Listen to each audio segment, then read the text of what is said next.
कि कुरान मजीद का मैं हवाला देता हूं, अगर कोई मौलाना बैठे हो मुंह छुपा करके तो खोल के बैठे, कुछ होगा नहीं। कुरान मजीद में एक जगह ये लिखा है, बड़ा साफ साफ लिखा है कि जो आया है उसे जाना है, उसकी जगह भी तय है, उसका समय भी तय है, वो उससे पहले नहीं जा सकता। और उसी में एक जगह लिखा हुआ है कि वो फरमाते हैं अपने बंदों से, अपने फॉलोअर से, वो कहते हैं कि अल्लाह ने तुम्हें जमीन पे भेजा है, लेकिन तुम्हें कुछ हिदायत यानी कुछ इंस्ट्रक्शंस, कुछ नियम कानून का पालन करते हुए तुम्हें भेजा है। तो अल्लाह फरमा रहे हैं कि मैंने तुम्हें जमीन पे भेजा है इंसानियत के काम करने के लिए, ये फरमा रहे हैं, ये उनका कहना है। लेकिन अगर तुम मेरे बताए रास्ते से हटे तो मैं इसी जमीन पर ऐसे लोग भेजूंगा जो तुम्हें रास्ते पे ले आएंगे। लेकिन उसमें यह नहीं कहीं बताया कि आधे आस्तीन का कुर्ते वाला आएगा, यह नहीं बताया, यह उन्होंने कहीं जिक्र नहीं किया है। लेकिन अगर हम सब ये माने कि हम उसकी औलादें हैं और आप ये कहते हैं कि जो पूरी कायनात है, जो पूरा ब्रह्मांड है, ये सिर्फ उसकी मर्जी से पत्ता हिलता है, हम भी कहते हैं कि उसी की मर्जी से हिलता है। तो जब उसकी मर्जी से पत्ता हिलता है तो उसी की मर्जी से आधी आस्तीन वाला आया है। और अब जब आ गया है तो कहते हैं देखो ये गलत बात है, ये नहीं भेजा, ये उसने नहीं भेजा। मैंने कहा पूछ के आओ, किताब लेके ऊपर जाओ, पूछ के आओ कि तुमने भेजा था कि नहीं भेजा था। अब वो आ गया है, इन्हें रास्ते पे ला रहा है, ये उसकी सुन नहीं रहे, तो अल्लाह ने भेजना बंद नहीं किए, उसके बाद 17 में भेज दिया। अब 17 वाला जो है ये तो थोड़ी बहुत भी आप करके बात करता है, और उसकी तो कमाल की चीज है, ये तो खुद जैकेट वैकेट पहनता है, कुछ पेन वैन भी रखता है, वो तो कपड़े ऐसे पहनता है जिसमें जेब ही नहीं है। तो इलाहाबाद हाई कोर्ट के उस जज ने जब ये कहा कि भाई ये जो श्रृंगार गौरी के मंदिर पर जो रोक लगी थी आज 92 समाप्त हो गया, तो उन्होंने, कोर्ट ने आदेश दिया उत्तर प्रदेश की सरकार को कि उनके पास जाएं और उनसे पूछें उनका क्या कहना है। मैं आपको वर्बेटम सुना रहा हूं, कुछ लोगों के नाम सार्वजनिक नहीं कर सकता। तो जज साहब ने वो पकड़ा दिया कागज उत्तर प्रदेश सरकार को। उधर सरकार का सबसे बड़ा ब्यूरोक्रेट गया उनके पास में, तो जनरली नेता होते हैं वो सुनते हैं, जेब में रख लेते हैं। इसने कागज पढ़ा, क्योंकि इसके पास जेब ही नहीं है तो जेब रखता ही नहीं। इसने कागज पढ़ा, पढ़ने के बाद कागज फाड़ा, फेंक दिया। तो उसने कहा सरकार ये फाड़ना नहीं था, आदेश देना था। बोले एक सरकार ने आदेश दिया था कि पूजा बंद हो जाए, मैं सरकार की हैसियत में पूजा कहता हूं कल से शुरू हो जाए। पूजा शुरू हो गई, और जब पूजा शुरू हो गई, मैं जो असल मसला है वहां ले जाना चाहता हूं, पूजा शुरू हो गई। यह किसी को नहीं पता था कि वो 4 महिलाएं कहां से निकल के आएंगी, किसी पार्टी संगठन की नहीं है, ऐसे ही थी, प्रकृति ने उनको तय किया होगा। वो विष्णु शंकर से मिल गई, विष्णु शंकर कोर्ट चले गए, कोर्ट से फैसला आया, पूजा शुरू हो गई। जब पूजा शुरू हो गई तो उन 4 बहनों के मन में पता नहीं कौन सी शक्ति का संचार हो रहा था। उन्होंने कहा हमें ये जो श्रृंगार गौरी, इसके अंदर भी जाना है, क्योंकि इसके अंदर जो है हमें उसकी भी पूजा करनी है। वो फिर चला गया, अब किसे गया, लोअर कोर्ट में, डिस्ट्रिक्ट कोर्ट में गया विष्णु शंकर जैन, और वहां जाके उसने कहा कि ये जो श्रृंगार गौरी का जो मंदिर है, इसकी पूजा हो रही है, इसके अंदर हमें लगता है कि यहां व्यास परिवार 1993 तक पूजा कर रहा था, लेकिन उनकी पूजा रोक दी गई है। हम इसका मुआयना करना चाहते हैं, कौन कौन आदमी इस पूरे युद्ध में अपनी भूमिका तय कर रहा है और बिना शोर मचाए वहां से कहीं और चला जाता है। यह आपको पता नहीं, इसलिए आपको अजीब बात लगती होगी। मैं एक एक घटना आपको ऐसे बता रहा हूं, कल जाके घर पे सुनेंगे तो आप अकेले में बैठ के 5 मिनट हंसेंगे। उसकी जात मत पूछिएगा, जात कहीं नहीं किसी को पता, मुझे पता है लेकिन मैं सार्वजनिक नहीं करूंगा।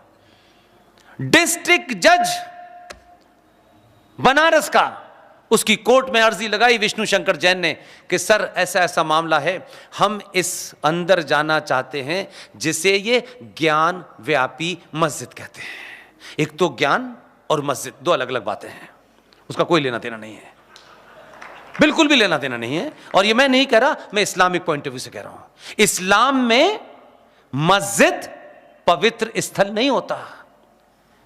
मस्जिद रोज बनती है, रोज टूटती है। प्रॉफिट मोहम्मद साहब जहां नमाज पढ़ते थे उसे तोड़ के कब का बाहर फेंक दिया।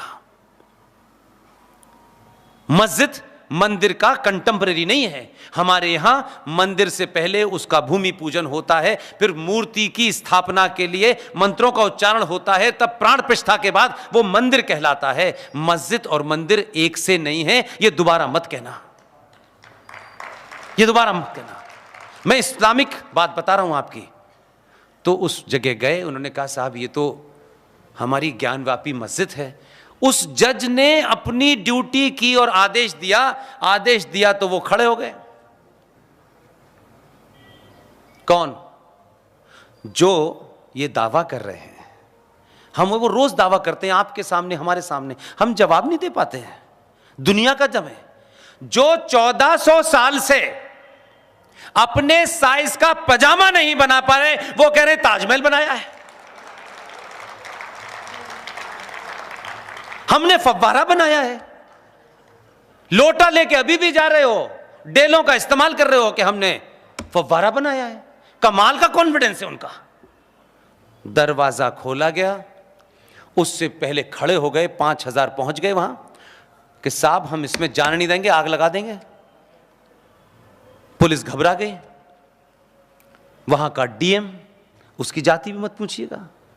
इसलिए ऐसे गुमनाम हजारों लोग अपना काम कर रहे हैं और चिल्ला नहीं रहे। लेकिन अगर मुझे उन वीरों के बारे में पता है तो मैं इस उज्जैन की नगरी में आप सबके सामने ये बताऊंगा कि वो लोग भी हैं, बड़ा रोल प्ले कर रहे हैं। उन्होंने कुछ मांगा नहीं, टिकट की लाइन में नहीं लगे कि हमें गवर्नर बनाइए, पद्मश्री देंगे। काम कर रहे हैं, खामोशी से कर रहे हैं। इसलिए जिसके भाग में जो लिखा है उसको वही करना है। मैं भाषण देते देते कहूं कि नहीं मुझे प्रधानमंत्री बनना है, नहीं बनना भाई, वो काम मैं नहीं कर सकता, उसके लिए वही ठीक है। उन्होंने तत्काल जब साहब ने एक ऑर्डर किया कि मैंने ये ऑर्डर किया है कि इस जगह के अंदर कल 27 लोग सर्वे करना चाहते हैं, अगर लॉ एंड ऑर्डर बिगड़ा तो आपकी जिम्मेदारी होगी, आप शूटेड साइट के ऑर्डर दें, कर्फ्यू लगाएं, लेकिन कल 27 लोग इस ज्ञान व्यापी मस्जिद के अंदर ज्ञान का भंडार ढूंढेंगे, जरा इनको इजाजत दे दीजिए। इजाजत दी, मैं वर्बेटम सुना रहा हूं आपको। इसलिए आप जहां खड़े हैं अपनी भूमिका अपने सामर्थ्य से तय करिए। दुनिया आपको देखे ना देखे कोई फर्क नहीं पड़ रहा है, कर जाइए। 100 साल के बाद कोई ना कोई माई का लाल आएगा जो आपके कार को चिल्ला चिल्ला के दुनिया को बताएगा, ये ध्यान रखिएगा। उन्होंने दूसरे दिन शूटेड साइट के ऑर्डर दे दिया और कहा कि एक भी पत्ता हिला तो वो फिर जिम्मेदार होगा। वो आए नहीं, अल्लाह मियां की फौज आए नहीं। एक ऑर्डर में ही पता चल गया अल्लाह मियां नहीं आएंगे बचाने। और उसमें 27 लोग अंदर गए उस ज्ञान व्यापी में। तो दीवारों को देखा तो कैलेंडर टंगा हुआ था, उस पर लिखा था मोहम्मद। जब कैलेंडर हटाया तो नीचे सतिया बना हुआ था, कहीं ओम का निशान था। और आखिर में जब सब कुछ हो गया, इसलिए मैं कह रहा हूं कि देखिए 27 लोग थे, लेकिन किसके भाग्य में लिखा था? इतिहास में यह दर्ज होगा और हम चिल्ला चिल्ला के दर्ज कराएंगे इसको। विष्णु और शंकर दोनों ही नाम, जब सब कैलेंडर ढूंढ रहे थे, विष्णु की निगाह उस जगह गई जहां पानी भरा हुआ था। वो डिस्ट्रिक्ट मजिस्ट्रेट से बोला कि सर इसका पानी कम कराइए। तो वो जो थे ना पजामा पहने, उन्होंने कहा कि इसमें मछलियां हैं, वो मर जाएंगी। आहा, उनकी मानवता तो देखिए, कन्हैया की गर्दन काट रहे हैं, मछलियों की चिंता है। और तो डीएम भी कमाल का था। डीएम साहब ने कहा कि देखिए ऐसा है, कोरोना की वजह से हमारे पास एक्सेस में ऑक्सीजन है, इसकी चिंता ना करें, ये मरेंगी नहीं। पानी जैसे ही कम किया, विष्णु शंकर जैन के मुंह से एक ही वाक्य निकला, बाबा मिल गए।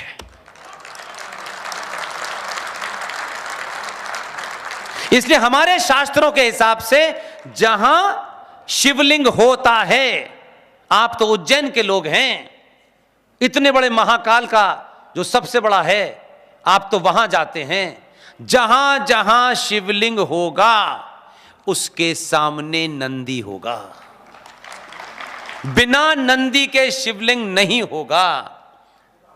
उस जगह जहां उस आताताई ने जो शिवलिंग रखा हुआ था, उस शिवलिंग को मस्जिद के रूप में विकसित किया, और वहीं शिवलिंग के सामने जिसको कहा कि बाबा मिल गए, वहां से 83 फीट की दूरी पर वो नंदी बैठा है जो 450 साल से इन सनातनियों से अपने बाबा का सवाल मांग रहा था।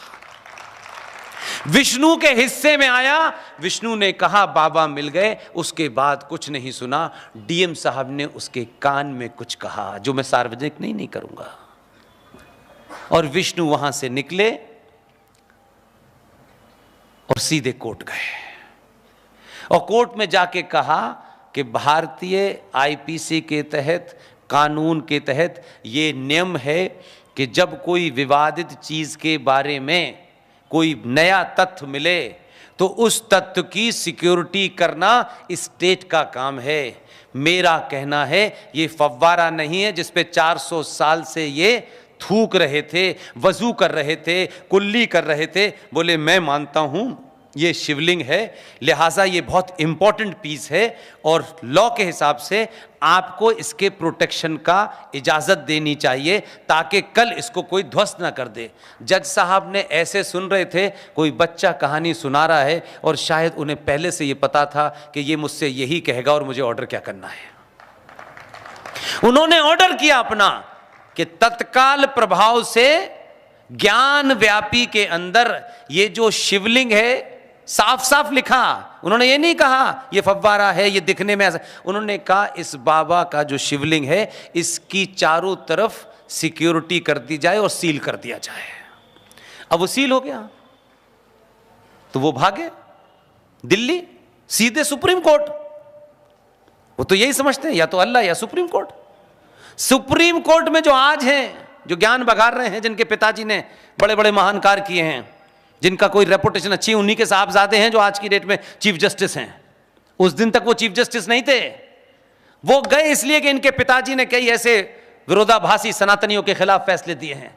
वो वह समझ रहे थे कि अरे वाह, हम तो इनको देंगे, ये 24 घंटे में कर देंगे। लेकिन मैं कह रहा हूं कैसे चीजें ब्लॉक हो जाती हैं।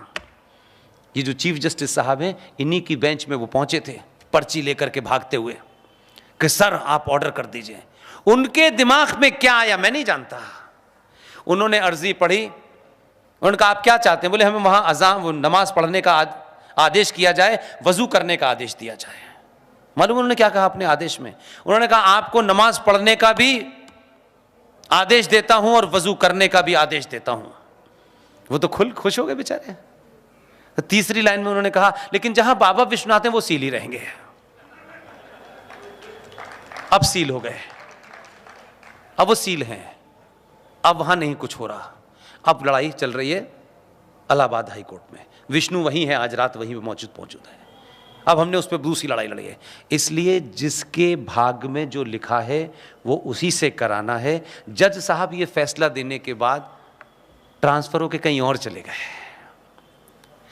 डीएम साहब का ट्रांसफर हुआ रातों रात, उन्हें कमिश्नर बना के भेज दिया गया। दूसरे दिन आदेश हुआ नहीं आप यहीं कमिश्नर रहिए। मैंने उनको फोन करा, मैंने कहा आपको दोबारा इसीलिए बुलाया है, जब तक जड़ से साफ नहीं होगा ट्रांसफर नहीं होगा आपका, चिंता मत कीजिए।